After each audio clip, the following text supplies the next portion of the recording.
Kung stricto po si dating Mayor, dating Pangulong Duterte sa panggobyerno, mas stricto po si VP Sara.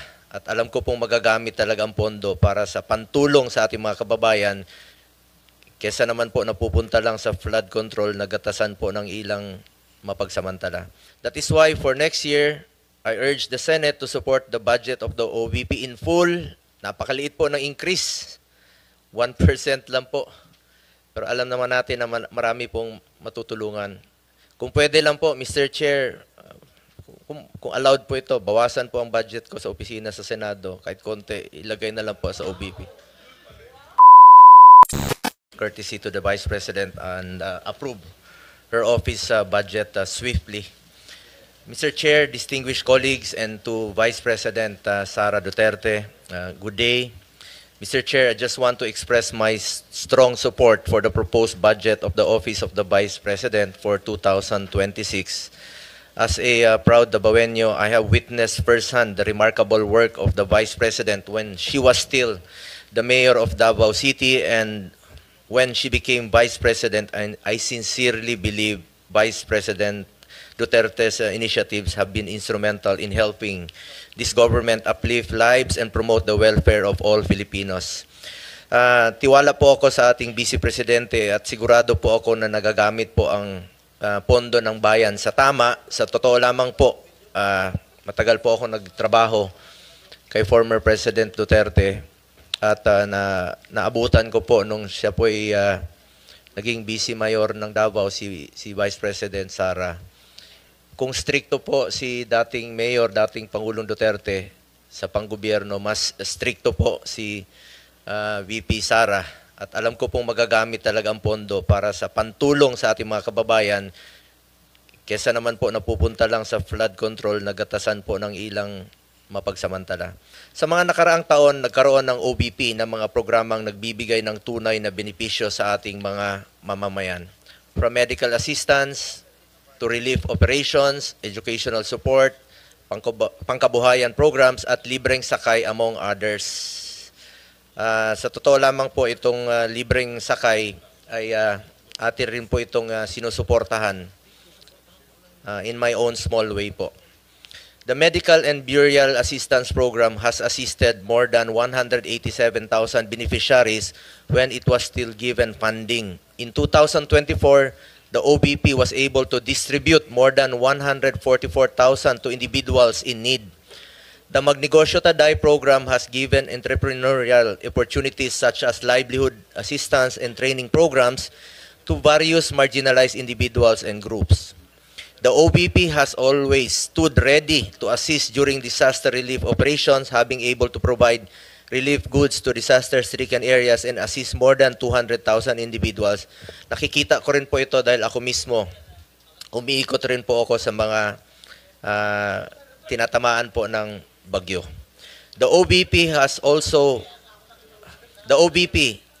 has the Libreng Sakay program, which has served over 1 million passengers in Metro Manila, Bacolod, Cebu, and Davao. Ito po yung nabanggit ko kanina na atin pong sinusuportahan. For this year, 2025, we push to restore the funding. For the record lang po, Madam Vice President, meron lang po akong ibabanggitin sa inyo. For this year, ibig sabihin ito po yung last year na budget deliberation. Gusto ko lang po ipakita sa screen yung 2025 NEP ninyo na proposed budget. Sandali lang po, ma'am. Gusto ko lang i-share po sa inyo. 2025. Hindi, yung 2000, NEP. Saan na yan? Ayun. Yung 2025 na NEP ninyo, yun po yung proposed budget ninyo for this year sa 2025. Pagdating po rito, after the GAB, ibig sabihin, after dumaan po sa lower house, ginawa pong 733 million. So, ibig po sabihin na nabawasan po pagdating dito sa Senado. Ito po yung sa 2025. We push to restore the funding for socio-economic programs of the OBP, which was cut by the lower house. Dahil alam natin na malaking tulong po ito sa mahalagang programa po ng OBP na may direktang benepisyo sa ating mga kababayan. From the proposed 2 billion in the NEP, the OBP only received 733 million in the 2025 GAA. Hindi po napondohan at binawasan po ang pondo sa mga programa na pangtulong po sa ating mga kababayan. In fact, I wrote a letter to then Finance Chair Senator Grace po to restore funding for the OBP. Nakakalungkot lang po na hindi ito napagbigyan. Majority rules dito at minsan po ay small bycam po ang nagdi-decide. Marami po sanang matutulungan ito kung na-approve po itong budget. Ma'am, ayan po yung sulat ko for yung last year po. Sa totoo lang po, inihalal po ang Vice President hindi lamang para umupo sa pwesto at maging spare tire. Inihalal po siya para maging working Vice President para maglingkod at tumugon sa pangangailangan ng ating mga kababayan. That is why for next year, I urge the Senate to support the budget of the OVP in full. Napakaliit po ng increase. 1% lang po. Pero alam naman natin na marami pong matutulungan. Kung pwede lang po, Mr. Chair, kung allowed po ito, bawasan po ang budget ko sa opisina sa Senado. Kahit konti, ilagay na lang po sa OBP. Mr. Chair, lahat tayo na sa gobyerno, public servants, we are meant to serve the Filipino people. Basic mandate po ang tumulong, lalo na po sa mga nangailangan ng social services. Nakikita ko po yan, mahaba po ang pila sa kanyang mga satellite office.